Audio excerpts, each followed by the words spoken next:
Okej, vijon konferencë për shtypje Berishës, por do të ndalemi në këto zhvillime dhe kam kënaqësi të kem kolegun Leonardo Olli. Olli, kënaqësi të kem të bisedë, faleminderit që bashkove.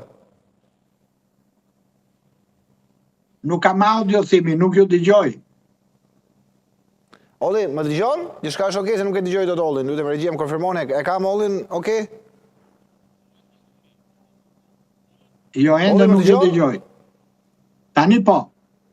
Okej, unë nuk e dëgjoj Ollin, ju lutem regjia, ma rregulloni pak Ollin, se unë nuk e dëgjoj dot Ollin. Besoj është një problem i vogël teknik, ta kemë një herë kolegun Leonardo Olli. Atëherë, besoj ndoqim Olli, sa të rregulloj gjithçka, besoj ndoqim Berishën, po merresh me raportin me atë dokumentin e miratuar tashmë, kushte shtuara, kushte hequra, ti që e njeh shumë mirë.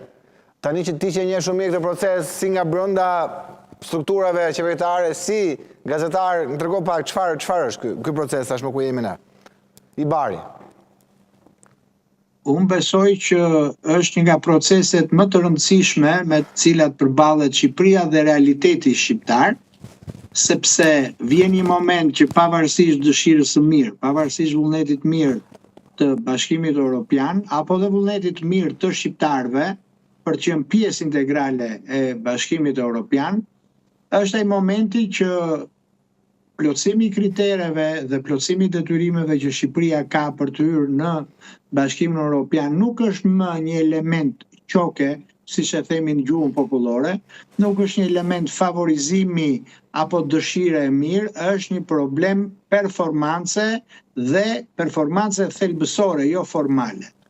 Për fatin ton të keq, ajo që ne kishim deklaruar apo kishim shprehur her pas here, që sikundërndoqet edhe nga vërejtjet që përsolli dhe zoti Berisha, është ai realiteti kokfort i situatës në të cilën ndodhet vendi.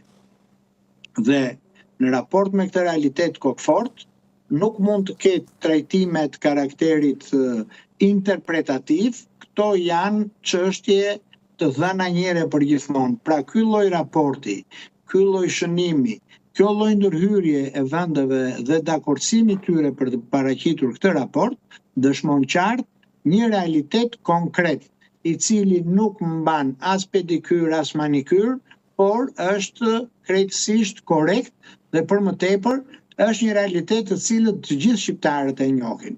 Pra, në përfshirjen e faktit që ajo ne themi korrupsioni endemik ekziston në çdo qelisë të shtetit, përfaqësohet qartasi edhe në këtë deklarat të përbashkët, se do të quaja pak a shumë një qëndrim të përbashkët të Bashkimit Evropian.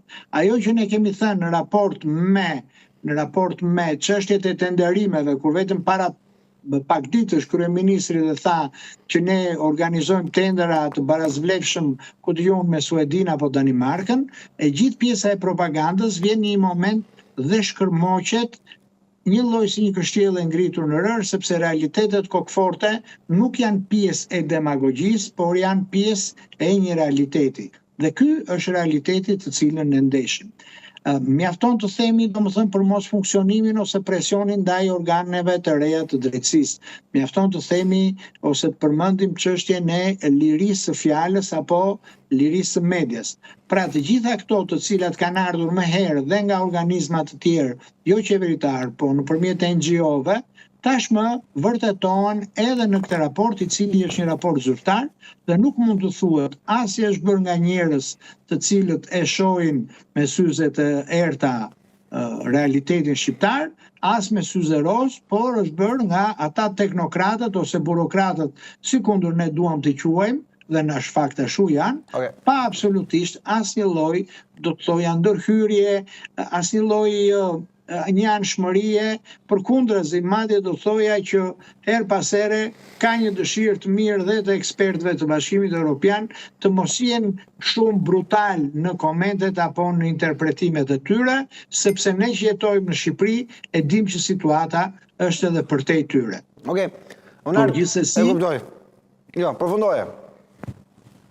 Jo, por gjithsesi, në thelb kjo dëshmon edhe një herë që pavarësisht dëshirës së madhe, pavarësisht i pritshmërive që kanë shqiptarët në vetvete, kjo dëshmon dhe provon që është pikërisht politika e cila me apo pa dashje refuzon që ta çojë Shqipërinë një stad më lart ta parafrojë me Bashkimin Evropian, sepse duke e parafruar me Bashkimin Evropian, më besoni që do të përfundoj edhe koncepti shteti jamun apo ligji jamun apo si të doni ta thoni ju.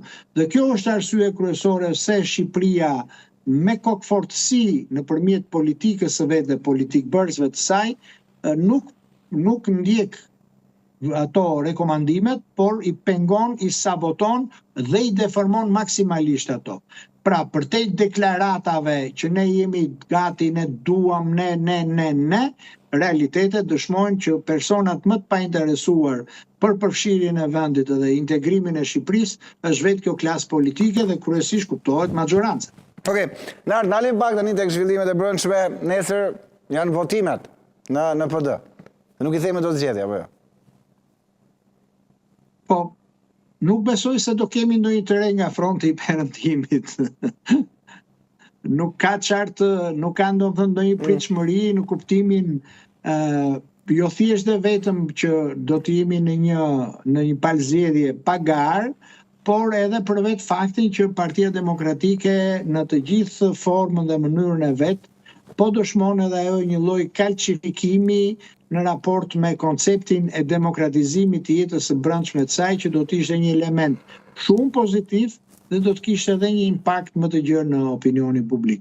Realisht nuk e kam kuptuar dhe nuk e kuptoj edhe në këtë moment që flasim, që pse leadershipi i Partisë Demokratike refuzoi të ishte në një garë. Unë e kuptoj që dëshira për të patur një kuptim, një zgjedhje referendare në raport me liderin e vet, do të ishte një diçka pozitive si për zhvillimet e brendshme apo dhe në raport me problematikat që zoti Berisha përballet në raport me çështjen e qëndrimit non grata e tjerë, por besoj që do të kishte edhe më shumë vlerë nëse kjo diferencë ose nëse kjo formë referendum ose referendare do të vinte duke patur edhe një kandidaturë alternative. Dhe ndoshta kjo do të dëshmonte edhe më qartë, po flas gjithnjë për qëndrimin apo për preferencën e antarëve të Partisë Demokratike.